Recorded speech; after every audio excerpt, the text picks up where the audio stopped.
Chapter 18. And it came to pass, when he had made an end of speaking unto Saul, that the soul of Jonathan was knit with the soul of David, and Jonathan loved him as his own soul. And Saul took him that day, and would let him go no more home to his father's house.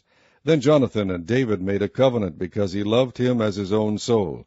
And Jonathan stripped himself of the robe that was upon him, and gave it to David, and his garments, even to his sword, and to his bow, and to his girdle.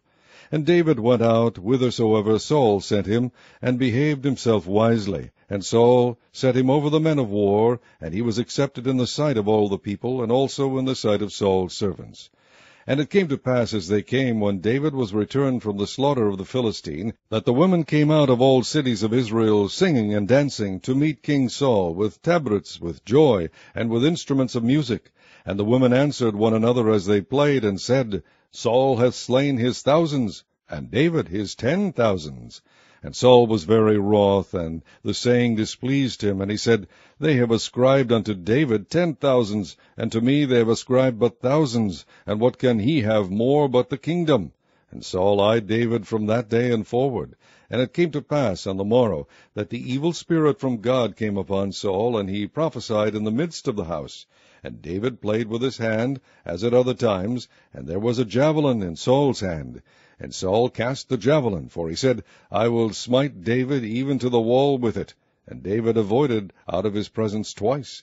And Saul was afraid of David, because the Lord was with him, and was departed from Saul.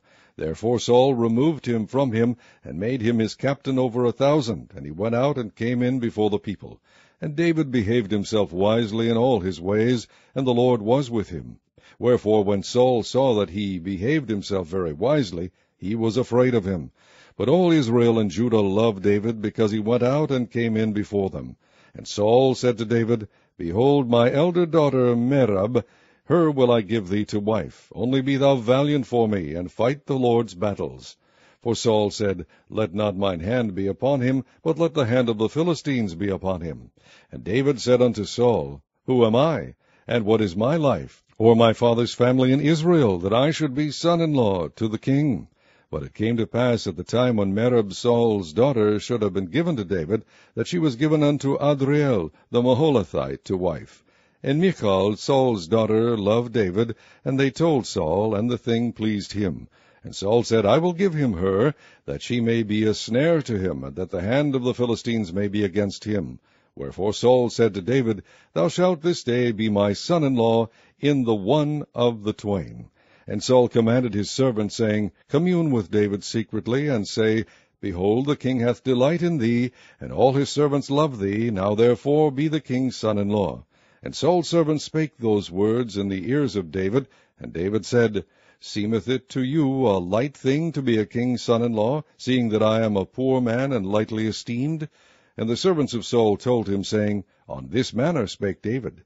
And Saul said, Thus shall ye say to David, The king desireth not any dowry, but 100 foreskins of the Philistines, to be avenged of the king's enemies. But Saul thought to make David fall by the hand of the Philistines. And when his servants told David these words, it pleased David well to be the king's son-in-law, and the days were not expired. Wherefore David arose and went, he and his men, and slew of the Philistines 200 men. And David brought their foreskins, and they gave them in full tale to the king, that he might be the king's son-in-law. And Saul gave him Michal his daughter to wife. And Saul saw and knew that the Lord was with David, and that Michal Saul's daughter loved him. And Saul was yet the more afraid of David, and Saul became David's enemy continually. Then the princes of the Philistines went forth, and it came to pass after they went forth that David behaved himself more wisely than all the servants of Saul, so that his name was much set by.